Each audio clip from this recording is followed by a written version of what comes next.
changing your life one story at a time. This is the Chicken Soup for the Soul podcast with Editor-in-Chief Amy Newmark.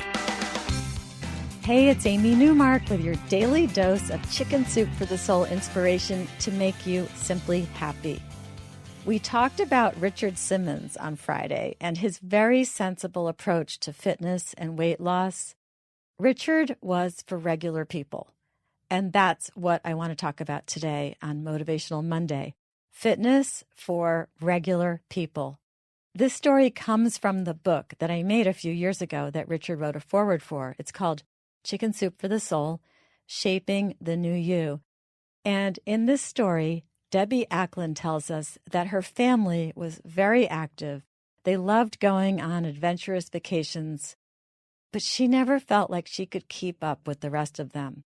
While the rest of them climbed to the very top of a Mayan pyramid, she only made it halfway.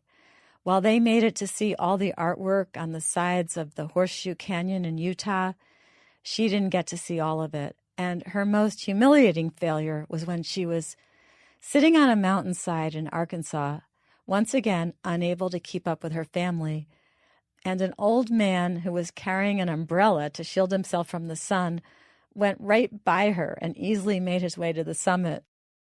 Debbie said she was always telling her family to go on without her, and she was sick of getting left behind, so she resolved that she was going to do something about it. She says, "Sure, I was in my 50s, overweight, and obviously out of shape, but if an old man with an umbrella could skip to the top of a mountain, surely there was still hope for me." So Debbie decided she would train to walk a half marathon, which is 13 miles. She bought the appropriate gear. She even researched what kind of drinks would be handed out at the marathon, and she bought the same kind of drinks, and she said, "I'll drink these while I'm training." But then she didn't do it. And 2 years later, she sat and watched the marathon instead of being in it. So she really felt like a failure. She hadn't met her weight goal. She hadn't met her fitness goal. But then she realized something. She hadn't climbed to the very top of that Mayan pyramid, but she had climbed halfway. Not everyone could do that. And she had a great view from up there, and she had learned what it must have been like during the Mayan Empire to be on one of those pyramids. And yes, she had failed to reach the top of that mountain in Arkansas, but she had almost made it to the top, and from where she stopped, she still had a wonderful view of the countryside and the Arkansas River, and she had gotten plenty of exercise that day. And she realized she might have failed to see all of the artwork and the great gallery in Horseshoe Canyon, but she had hiked almost 2 miles down a steep trail in the canyon. She had hiked 3 more miles through a sandy wash to see the galleries, and then she had hiked 2 miles back up the canyon wall. She wasn't exactly sitting in the car, even if she hadn't made it the whole way. She had actually hiked 7 miles that day, and they were tough miles. So Debbie realized that, yes, she had failed to meet her weight loss goal, but she had lost 43 pounds, which is pretty fabulous. And yes, she hadn't walked 13 miles fast enough to enter that half marathon, but she could walk 13 miles slowly if she wanted to, which is still pretty wonderful.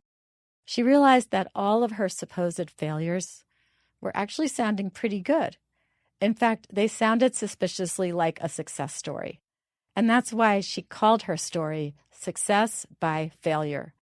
Now, I had chosen a quote to go at the beginning of that story in that book, and it was from the American soccer player Danielle Fotopoulos. She said, "Even if I don't reach all my goals, I've gone higher than I would have if I hadn't set any." So that's the message for us today as we sit here in March, thinking about New Year's, which is now well behind us, and now looking forward to summer, which is right around the corner with bathing suits. So let's make sure we give ourselves credit where credit is due.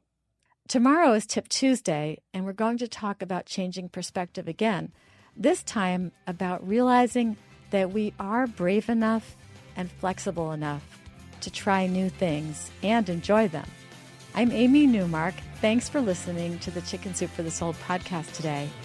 If you'd like to learn more about this book, Chicken Soup for the Soul, Shaping the New You, please check it out on our website, chickensoup.com.